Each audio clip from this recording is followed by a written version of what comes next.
nüüd suudelge 11 ja saate järgmine kord jälle kokku. Nii kaua, kui nad siin katsuvad 11, ma ütlen teile ette ära, et järgmine kestvussõit on siis moel ja tegemist on siis, ta ei ole päris tavaline kestvussõit, vaid tegu on siis ökosõiduga, kus antakse 4 tundi on sõiduaega ja antakse 3 liitrit kütust.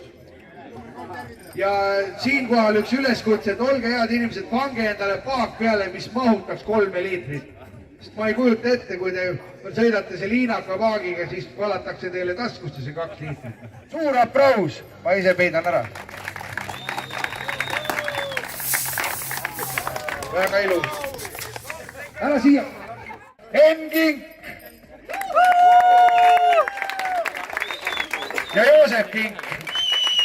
Tegemist on isa ja pojaga, väidetavalt. Väga tublid. Vanasti nad tegelesid oluliselt väiksemate masinatega.